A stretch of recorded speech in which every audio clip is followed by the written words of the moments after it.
అందరికీ నమస్కారం. ఇవాళ ఆంధ్ర మాత గోంగూర పచ్చడి చేసుకొని తిందాం రండి. గోంగూర ఆంధ్రాలో మాత్రమే ఉంటుంది అనుకుంటా, అందుకనే దీనికి ఆంధ్ర మాత అని పేరు పెట్టారు.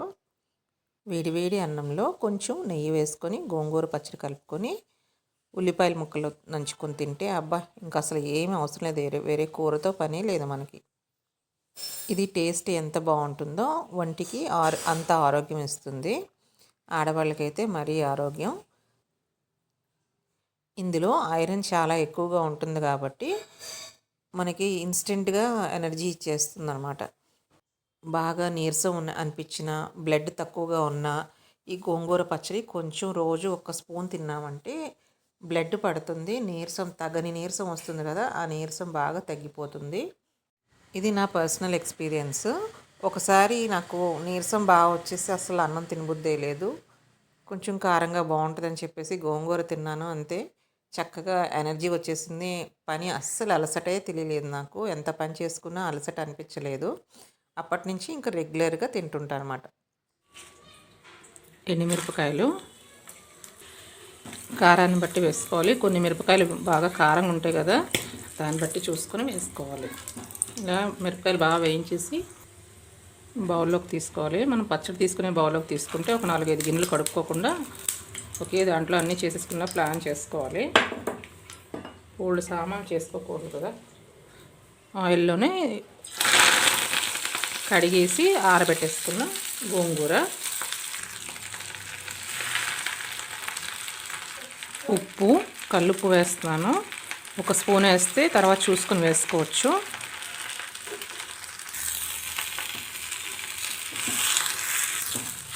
గోంగూర ఊరికే కొంచెం వేడికే మగ్గిపోద్ది. గోంగూర, చుక్కకూర లాంటివి అల్యూమినియం వాడకూడదు. అల్యూమినియంలో వేయించడం లాంటివి చేయకూడదు.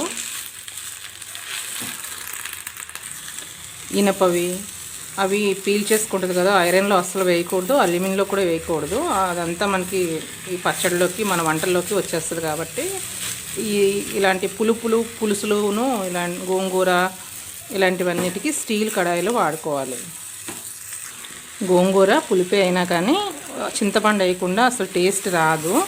గోంగూర కానీ చుక్కకూర పచ్చడి కానీ పులుపు తప్పకుండా వేసుకోవాలి. పప్పుల్లో అయినా 1 రవ్వ చింతపండు వేసుకుంటేనే దాని టేస్ట్ బాగుంటుంది. గోంగూర పచ్చడికి వేగిపోవాలి. ఇది నిలవ పచ్చడిలా చేస్తున్నాను.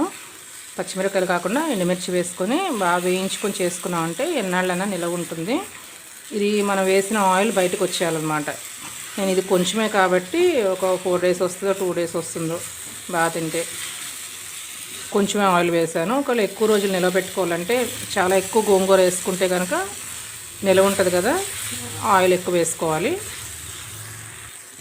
గోంగూర ఎండబెట్టిన ఇలా నిలవ పచ్చళ్ళు అవి చేసుకొని నిలవ పెట్టుకున్న ఏం చేసినా దానిలో ఉన్న క్వాలిటీస్, దానిలో ఉన్న న్యూట్రిషన్ వాల్యూస్ ఏమీ తగ్గిపోవు.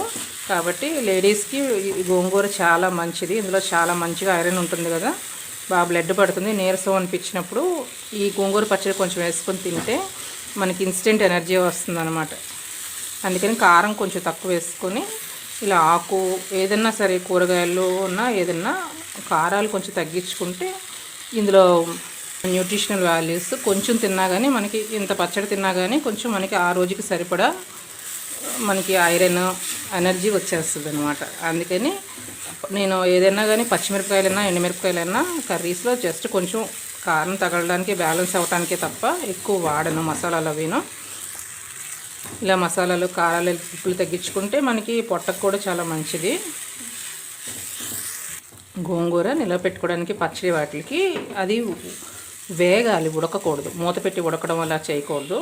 అలాగే మీడియం ఫ్లేమ్లో పెట్టుకొని గోంగూర వేసేసిన తర్వాత ఉప్పుతోనే వేగాలి. ఉప్పు, నూనె అంతే, ఇంకేం వేయకూడదు. వేసిన తర్వాత కాస్త చింతపండు వేసేసి ఇలా మగ్గించేసుకొని ఆయిల్ అంతా, దీని తేమంతా ఎగిరిపోయింది అనుకుంటే అప్పుడు స్టవ్ ఆఫ్ చేసుకోవాలన్నమాట.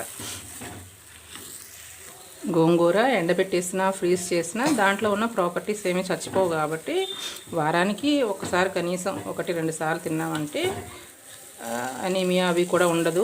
నీరసం వస్తుంటుంది కదా పిల్లల్లోనూ, ఆ నీరసాలు అవి రాకుండా కొంచెం ఇంత తీసి పెరుగన్నంలో పెట్టినా నంచుకోవడానికి మనకి సరిపోతుంది. ఆ రోజుకి అలా సరిపోతుంది అనమాట.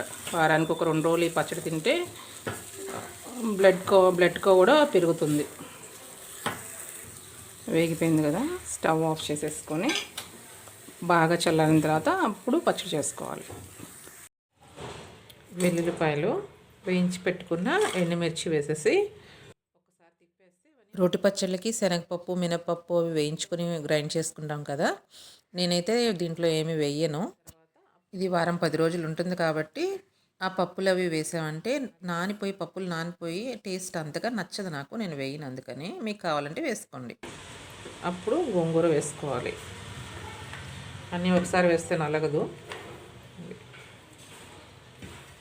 స్పాచులర్స్ బాగున్నాయి, నేను చక్కగా నీట్గా గిన్నెలు క్లీన్ అయిపోతున్నాయి.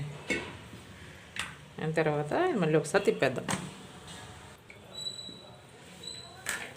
ఇది ఇలా నలిగింది కదా, మళ్ళీ ఒకసారి కొంచెం తీసుకొని కొంచెం ఇంత బెల్లం వేసామంటే మనకి పులుపు ఉన్నది కదా, పులుపు వాటిలో కొంచెం బెల్లం వేసుకుంటే బాగుంటుంది. ఉప్పు కారం పులుపు అన్నీ చక్కగా బ్యాలెన్స్ అవుతాయి.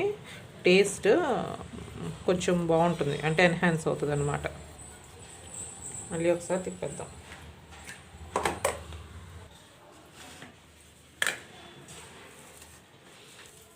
కొంచెం నలిగిన తర్వాత ఇందాక బెల్లం వేసే ముందు కొంచెం టేస్ట్ చూసుకుంటే ఉప్పు సరిపోయిందో లేదో తెలుస్తుంది. ఇలాగా గట్టిగా ఉంటే ఎన్ని రోజులైనా నిల్వ ఉంటుంది అన్నమాట. నెలలు కూడా నిల్వ ఉంచుకోవచ్చు ఇలా పెట్టి. కాకపోతే ఆయిల్ ఎక్కువ వేసుకోవాలి, బాగుంటుంది, అస్సలు పాడవదు. పులుపు కదా, పులుపు ఉప్పు కరెక్ట్గా ఉందంటే అసలు పాడవదు. తాలింపు వేసుకుందాం. ఆయిల్ కాగిన తర్వాత ఎండుమిరపకాయలు, ఆవాలు, కొంచెం శనగపప్పు మినపప్పు వేసాను. ఈ పోపులు అవి నేను కొంచెం ఎక్కువ వేయను, అసలు చట్నీని బట్టి పచ్చడిని బట్టి వేసుకుంటే సరిపోతుంది. ఇవి చిటపట్టుకున్నాక అప్పుడు ఇంగువ, జీలకర్ర, కరివేపాకు వేసేసి కలిపేసుకుంటే సరిపోతుంది. చల్లారిన తర్వాత అప్పుడు వేసుకోవాలి పచ్చడిలో. ఇంగు వేసుకుంటే పచ్చళ్ళు చాలా బాగుంటాయి, టేస్ట్ బాగుంటుంది.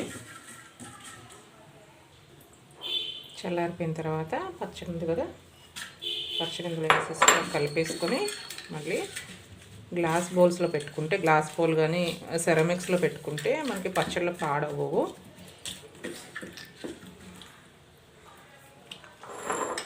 ఎక్కువ చేసుకునే వాళ్ళంటే కొంచెం ఆయిల్ ఎక్కువ వేసుకొని నిలవ పెట్టుకునే వాళ్ళు. ఇది ఇప్పుడు అయిపోతుంది, ఒకసారికి అయిపోతుంది కాబట్టి నేను ఆయిల్స్ ఎక్కువ వేయలేదు. ఇలా చేసుకున్నా పర్వాలేదు, నిలవ ఉంటుంది. ఒక నెల రోజుల పైన నిలవ ఉంటుంది. ఉప్పు పులుపు అన్నీ చక్కగా బ్యాలెన్స్ అయ్యాయి. రోజు తింటే కనుక ఇంత తింటే సరిపోతుంది. రోజు తింటే ఇది మన బాడీకి సరిపోతుంది అనమాట. ఐరన్ అన్నీ మనకు కావాల్సినవి వచ్చేస్తాయి. బాగా నీరసం అనిపించినప్పుడు కొంచెం అన్నంలో ఒక స్పూన్ వేసుకొని కలుపుకొని తింటే ఇన్స్టెంట్గా అసలు చాలా రిలీఫ్ వస్తుందన్నమాట. వేడి అన్నంలో గోంగూర పచ్చడి, నెయ్యి, ఉల్లిపాయ ముక్కలు, ఉల్లిపాయలు పక్కన పెట్టుకుని తోట తినచ్చు. ఇలా తింటే